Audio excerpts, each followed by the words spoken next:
বিসমিল্লাহির রহমানির রহিম। Ideal academy Manipur মিরপুরের পক্ষ থেকে সবাইকে জানাচ্ছি আন্তরিক শুভেচ্ছা ও অভিনন্দন। আশা করি সবাই ভালো আছো। আমরা আজকে তৃতীয় শ্রেণীর বাংলা একটা অধ্যায় নিয়ে আলোচনা করব। সেটা একটা কবিতা। কবিতাটা খুবই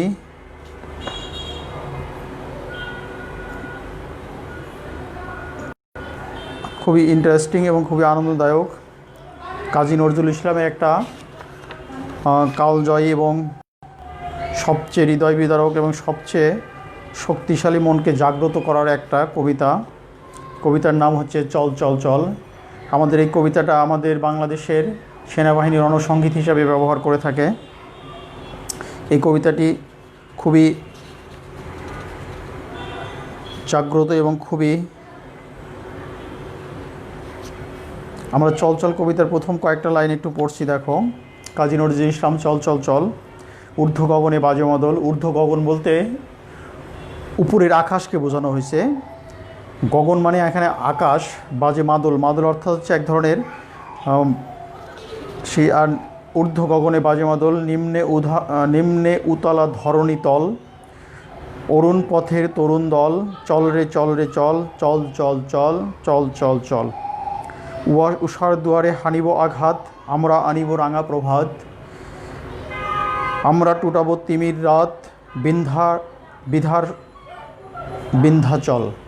বিন্ধ্যাচল বলতে সাধারণত এটাকে সন্ধ্যাবেলাকে বোঝানো হয়েছে, একটা পাহাড়কে বোঝানো হয়েছে। বিন্ধ্যাচল এক ধরনের একটা পাহাড়। নবনবীনের গাহিয়া গান, সজীব করিব মহাশ্মশান। সজীব মানে যারা তরুণ বয়সে আছে তাদেরকে বোঝানো হয়েছে। মহাশ্মশান, শ্মশান বলতে এখানে ভিন্ন ধর্মাবলম্বীদের যেখানে দাহ করা হয় সেই জায়গাতে বোঝা হয় মহাশ্মশান। আমরা দানিব নতুন প্রাণ, বাহুতে নবীন বল। বাহু বলতে আমাদের শক্তিশালীকে, হাতকে বোঝানো হয়েছে বাহু বলতে। এখানে যে কথাগুলো উঠে আসছে, ঊর্ধ্ব গগন, মাদল, নিম্নে উতলা ধরণী অর্থাৎ পৃথিবী, অরুণ অর্থাৎ সকালের সূর্য, প্রাতে মানে সকালবেলা, উষা মানে সকালবেলার সূর্য আর কি, প্রভাত মানে সকালবেলা, টুটায় তিমির মানে অন্ধকার রাত যেটাকে বলা হয়। বিন্ধ্যাচল হচ্ছে এক ধরনের পাহাড় পর্বত। নবীন মানে যারা বয়সে নতুন তরুণ তারাইকে বলা হয়। সজীব অর্থ তাদেরকে যারা সতেজকে বলানো হয়। শ্মশান অর্থাৎ যেখানে আমি বলেছিলাম দাহ করা হয় সেগুলো শ্মশান বলা হয়। এখানেই আমরা শব্দার্থগুলো জেনে নিব, আমাদের শিটে দেয়া আছে শব্দার্থগুলো জেনে নিব। আর এখানে আমি শূন্যস্থানগুলো কিছু দেয়া আছে, আমি শূন্যস্থানগুলো করে দিব, তোমরা শূন্যস্থান লিখে নাও। 2 নম্বরের ক নম্বরে উত্তর হবে, তিনি ড্যাশ বই পড়েন। তিনি প্রভাতে।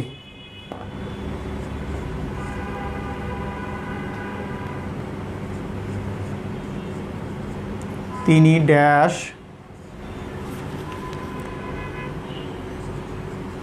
বই পড়েন, হবে হচ্ছে প্রভাতে।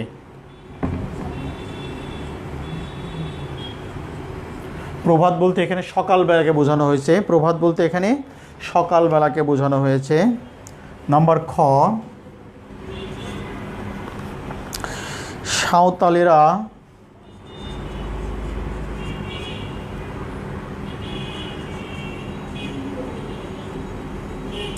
সাঁওতালেরা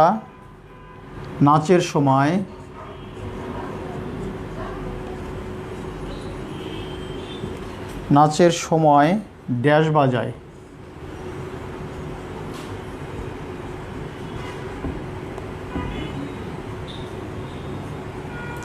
এখানে বলা হবে মাদল।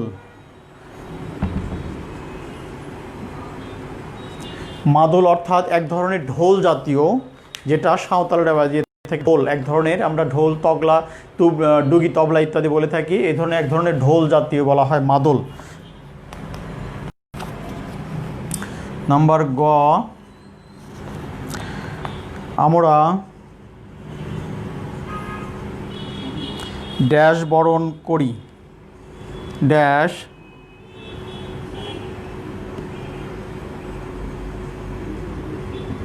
করি।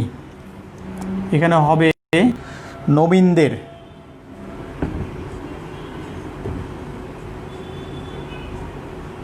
নবীনদের বলতে হয়তো কেউ নতুন স্কুলে বা নতুন স্কুলে বা কলেজে গেলে পরে একটা অনুষ্ঠান মাধ্যমে বরণ করে নেওয়া হয়, এদেরকে বলা হয় নবীন বরণ। অর্থাৎ নতুন যারা আসে তাদেরকে বলা হয় নবীন।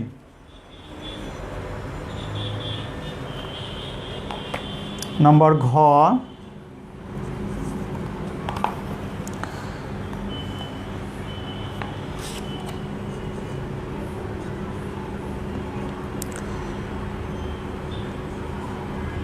তরুণটি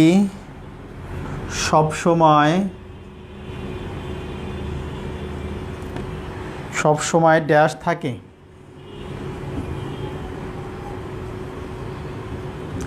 হবে সজীব।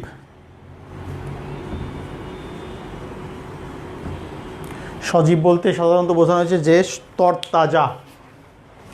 তরুণটি সবসময় সজীব থাকে, মানে তরুণ ছেলে মেয়েদেরকে বোঝানো হয়েছে এখানে সজীব। নাম্বার উমো, ড্যাশ খুব সুন্দর।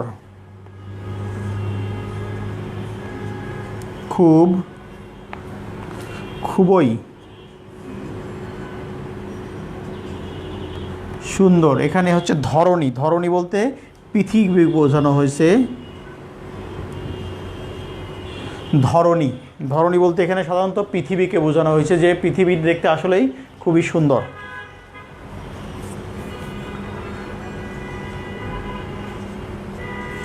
চ নাম্বার দেখো, মা সন্তানদের জন্য ড্যাশ হয়েছে। মা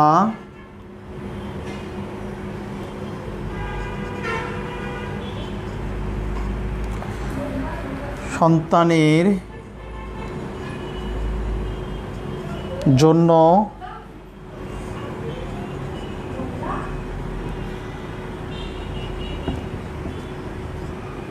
হয়েছেন। হবে উতালা।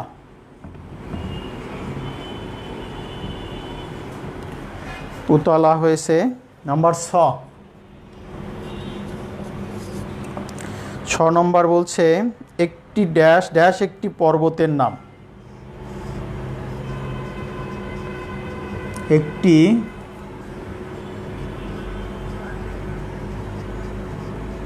পর্বতের নাম। এটা হবে বিন্ধ্যাচল।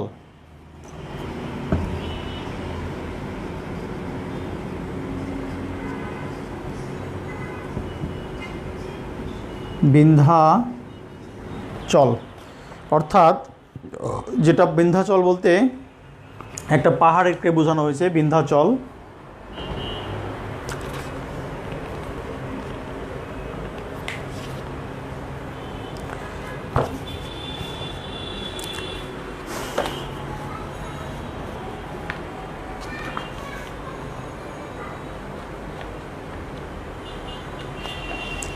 আমরা এই চ্যাপ্টারে এই ছিল শূন্যস্থান। এরপরে আছে 3 নম্বরে আছে যে যুক্ত বর্ণগুলো নিচে চিনে নেই। যুক্ত বর্ণগুলো চিনে নেই। যে যুক্ত বর্ণগুলো আছে ঊর্ধ্ব ধয় এবং বয় রেপ আছে, ধয় বয় রেপ আর ব আছে। নিম্নে ময় নয় আছে, তাহলে ম এবং ন ভাগ করলে হবে ময় নয়। নয় ধয় জ ফলা হচ্ছে ন যোগ ধ যোগ জ ফলা ইকুয়াল টু মহাশ্মশান, স যোগ ম মহাশ্মশান। এই শ্মশানকে ভাঙলে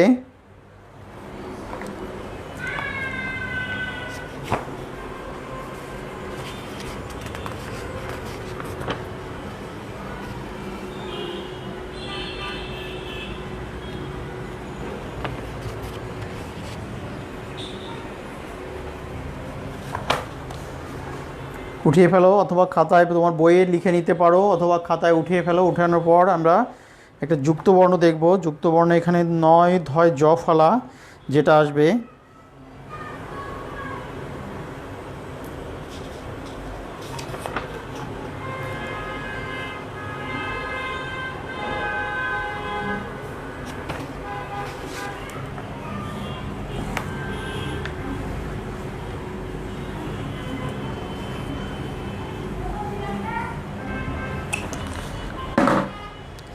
এখানে দেখো একটা সম, এটাকে ভাঙলে হবে তালবুস স যোগ ম।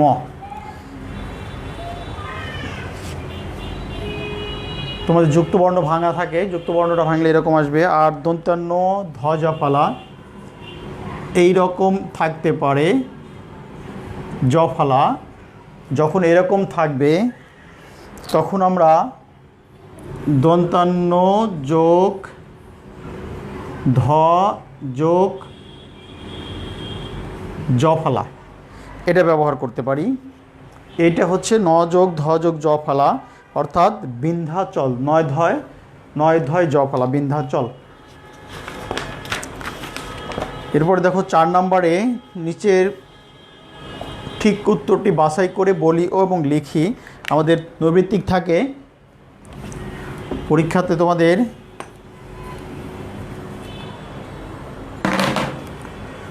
4 নম্বরের ক নম্বর বলছে মাদুল বাজে কোথায়, মাদুল বাজে কোথায় ঊর্ধ্ব গগনে। উত্তর হবে হচ্ছে ঊর্ধ্ব গগনে। 1 নম্বর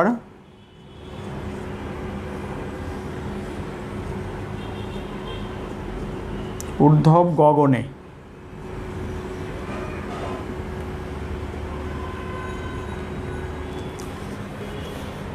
নম্বর ক্ষয়ের উত্তর হবে অরুণ পাতের দলে কারা আছে। অরুণ পাতের দলে সাধারণত প্রাতের দলে আছে তরুণেরা। 3 নম্বর হবে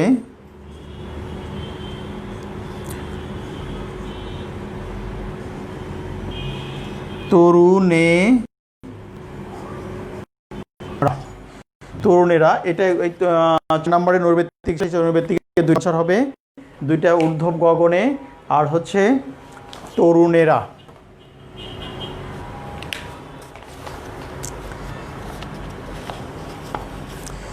এরপর দেখো 5 নম্বরে একটা প্রশ্ন দেওয়া আছে, কথাগুলো বুঝে নেই ও লিখি। কথাগুলো বুঝে নেই, আসলে আমরা যে কথাগুলো বলবো সেই কথাগুলো মানে কি দাঁড়ায় দেখো। আমরা টুটাবো তিমির রাত বাধার বিন্ধ্যাচল, অর্থাৎ আমরা টুটাবো তিমির রাত বাধার বিন্ধ্যাচল। এখানে অর্থ কিভাবে দাঁড়াচ্ছে দেখো, তরুণেরা সজীব প্রাণের অধিকারী। তরুণেরা কি করছে, সজীব প্রাণের অধিকারী, তারা সব সময় অন্ধকার দূর করতে চায়। এখানে তিমির অর্থাৎ অন্ধকার রাতকে বোঝানো হয়েছে। তিমির, তিমির মানে হচ্ছে অন্ধকার রাত, অন্ধকার। তিমির সমান সমান লিখতে পারি হচ্ছে অন্ধকার।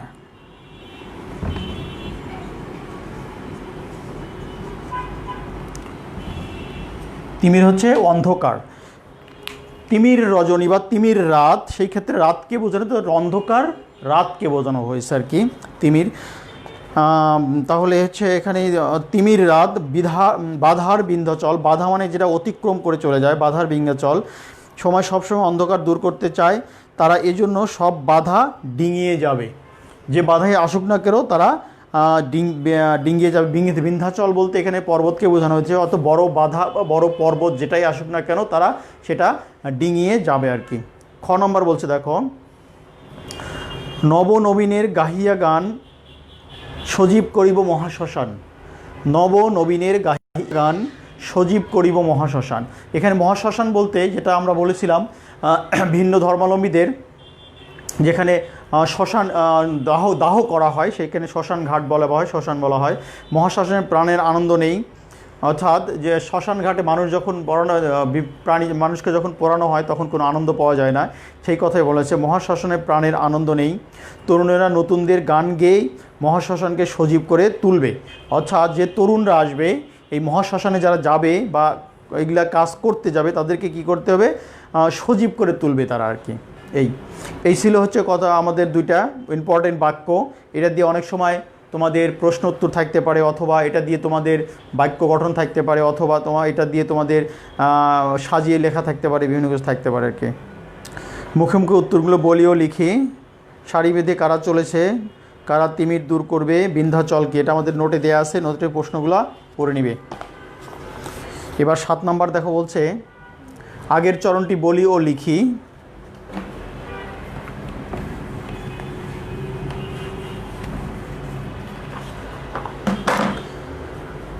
ক নম্বর দেয়া আছে, নিম্নের চরণ দেয়া আছে হচ্ছে নিম্নে উতলা ধরণীতল, এখানে হবে ঊর্ধ্ব গগনে বাজে মাদল, নিম্নে উতলা ধরণীতল। অর্থাৎ এই লাইনটা হবে হচ্ছে নাম্বার 7-এর ক, শূন্যস্থানে যেটা বসবে,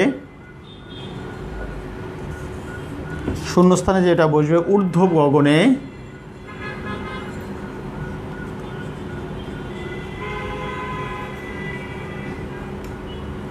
ঊর্ধ্ব গগনে বাজে মাদল,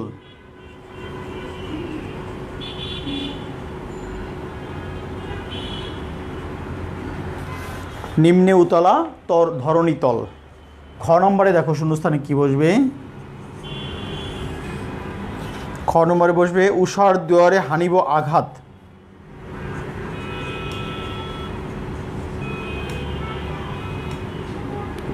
উষার দুয়ারে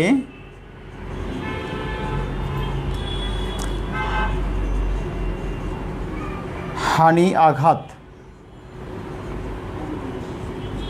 উষার দুয়ারে হানি আঘাত হবে আমরা আনিব রাঙা প্রভাত। নাম্বার গ, শূন্যস্থানে কি বসবে দেখো,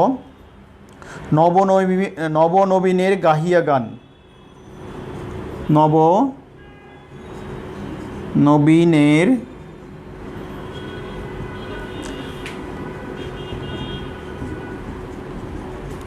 গাহিয়া গান, সজীব করিব মহাশ্মশান। এই ছিল আমাদের এই শূন্যস্থানের, অর্থাৎ নিচের চরণটি বলি এবং শিখি, অর্থাৎ উপরের চরণ বলতে হবে, নিচের চরণ দেয়া আছে উপরের চরণ বলতে হবে, অথবা উপরের চরণ দেয়া থাকবে নিচের চরণটা বলতে হবে, এরকমও থাকতে পারে। এবার দেখো 8 নম্বর, একই অর্থের শব্দ জেনে নেই। একই অর্থের বিভিন্ন অর্থে বিভিন্ন নাম বিভিন্ন থাকতে পারে, যেমন এখানে গগন অর্থাৎ দেখা আছে আকাশ, আসমান, নভ, অর্থাৎ একই জিনিসের বিভিন্ন নাম হতে পারে। সেটা হচ্ছে দেখো গগন সমান আকাশ, আসমান, নভ, ধরণী অর্থাৎ পৃথিবী, অবনী জগৎ, বিভিন্ন কিছু নাম থাকতে পারে। আচ্ছা, এরপরে আছে কবিতার বা অর্ধেক অংশ। তোমাদের কবিতাটা আবৃত্তি করতে হবে এবং মিলে সুরে সুরে গান গাইতে হবে। এই কবিতাটা খুবই সুন্দর কবিতা।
এরপরে দেখো আমাদের পরবর্তী আরেকটা কবিতা আছে।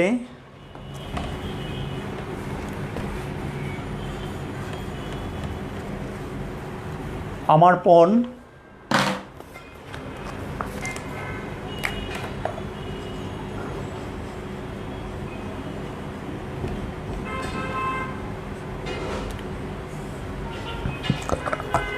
আমার পণ মানে আমার পণ হচ্ছে প্রতিজ্ঞা করা, পণ মানে অর্থাৎ প্রতিজ্ঞা করা। আমাদের আমার পণ কবিতাটা মদনমোহন তর্কালঙ্কারের লেখা।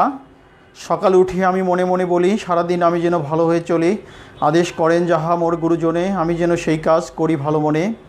ভাই বোন সকলের যেন ভালোবাসি, একসাথে থাকি যেন সবে মিলেমিশি, ভালো ছেলেদের সাথে মিশে করি খেলা, পাঠের সময় যেন নাহি করি হেলা। সুখী যেন নাহি হই আর কারো দুঃখে, মিশে কথা কবু যেন নাহি আসে মুখে। সাবধানে যেন লোভ সামলিয়ে থাকি, কিছুতে কাহারে যেন নাহি দেই ফাঁকি। ঝগড়া না করি যেন কবু কারো শনে, সকালে উঠিয়ে আমি বলি মনে মনে। অর্থাৎ এই কবিতাটা খুবই হৃদয় বিদারক কাহিনী। অর্থাৎ তোমাদের যে সত্য পথে চলতে হবে এবং সত্য কথা বলতে হবে, সেটা এই কবিতার মাধ্যমে অনেক কিছুই ফুটে উঠেছে। অর্থাৎ মদনমোহন তর্কালঙ্কার তার যে পণগুলো আছে সেই পণগুলো এখানে কবির নিজের ভাষায় এবং তার প্রত্যেকটা লোকের প্রতি সে এই বাক্যটা ব্যবহার করে তাদেরকে এগুলা মেনে চলার জন্য বিশেষভাবে বলেছেন আর কি।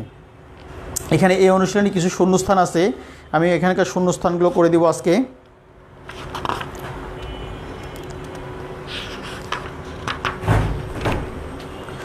দেখো শূন্যস্থানগুলো করে নাও। নাম্বার 2 ক, বড়দের ড্যাশ মেনে চলা উচিত, বড়দের আদেশ মেনে চলা উচিত। আমি শুধু শূন্যস্থানগুলো লিখে দিব। বড়দের আদেশ মেনে চলা উচিত। নাম্বার খ,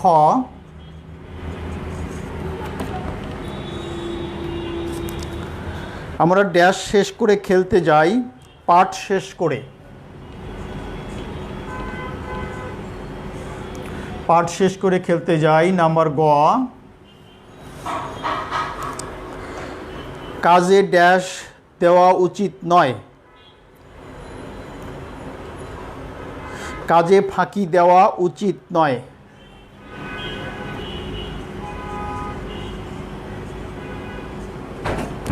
কাজে ফাঁকি দেওয়া উচিত নয়। ঘ নম্বর দেখো বলছে, ড্যাশ মিথ্যা বলবো না, কভু মিথ্যা বলবো না।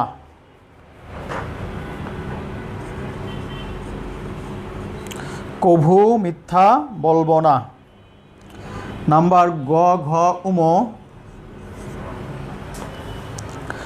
মা বাবা শিক্ষক আমাদের ড্যাশ গুরুজন, মা বাবা শিক্ষক আমাদের গুরুজন।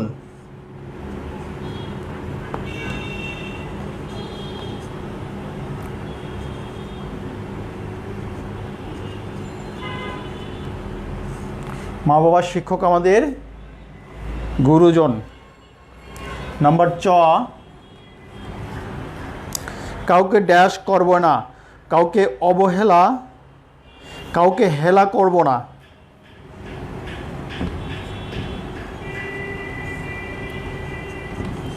ছ নম্বর দেখো বলছে, লোভে জ্যাস যেন চলতে পারি, লোভে সামলে যেন চলতে পারি।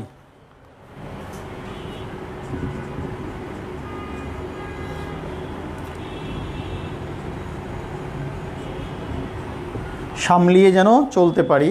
অর্থাৎ এর যে অর্থগুলো আমরা বলে দিই একটু দেখো, খেয়াল করো। বড়দের ড্রেস মেনে চলা উচিত, বড়দের কথা, বড়দের সাধারণত যে কথাগুলো বলে থাকে সেটা সাধারণত গুরুজন হিসেবেই বলে থাকে, এই কথাগুলো সবসময় মেনে চলা উচিত। আমরা ড্যাশ শেষ করে খেলতে যাব, আমরা সবসময় তোমার যে পার্টটা আছে খেলার আগে বা ঘুমানোর আগে সেই পার্টটা সবসময় কমপ্লিট করে তারপরে তোমরা খেলাধুলা করা উচিত।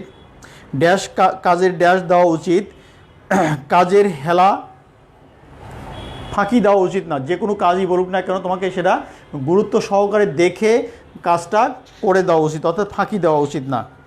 ড্যাশ মিথ্যা বলবো না, অর্থাৎ কভু মিথ্যা বলবো না কারোর কাছে। কভু বলতে এখানে যে কোনো কারোর কাছে বলতে মিথ্যা কথা বলতে হয় না। মা বাবার শিক্ষক আমাদের সবসময় গুরুজন, অর্থাৎ তোমার বয়সে যে বড়, যে তোমাকে এক জ্ঞান দিবে সেটাই সাধারণত সেরে তাকেই গুরুজন হিসেবে মানা উচিত। কাউকে ড্যাশ করব না, কাউকে হেলা করব না বা অবহেলা করব না।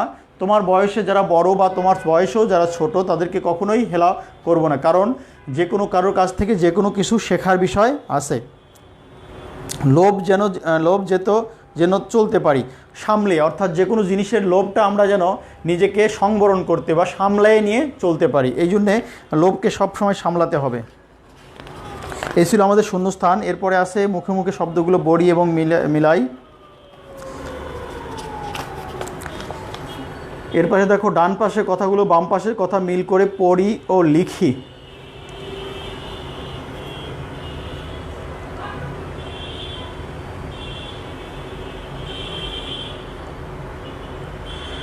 আদেশ মেনে চলি,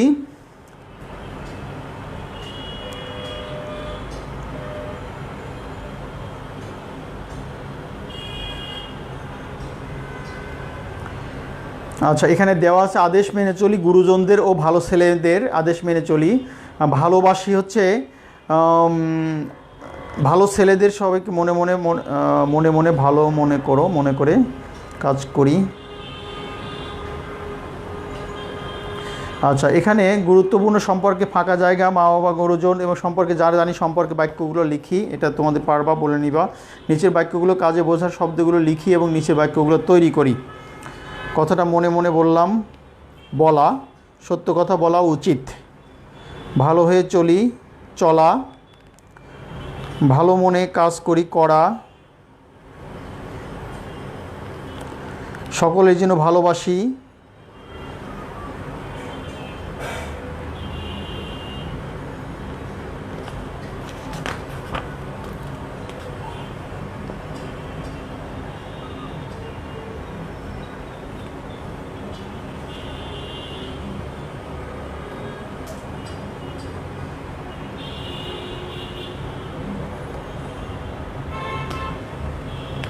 এই ছিল আমাদের হচ্ছে আজকের কবিতা এবং গল্প। দুইটা কবিতা। আমাদের এই কবিতার গল্পগুলো এবং প্রশ্নগুলো পড়ে নিব, পড়ে মুখস্থ করে লিখব খাতায় বারবার। আমাদের আজকের মতো আমরা এখানেই সমাপ্তি ঘোষণা করছি। ভালো থাকবে, সুস্থ থাকবে, আল্লাহ হাফেজ।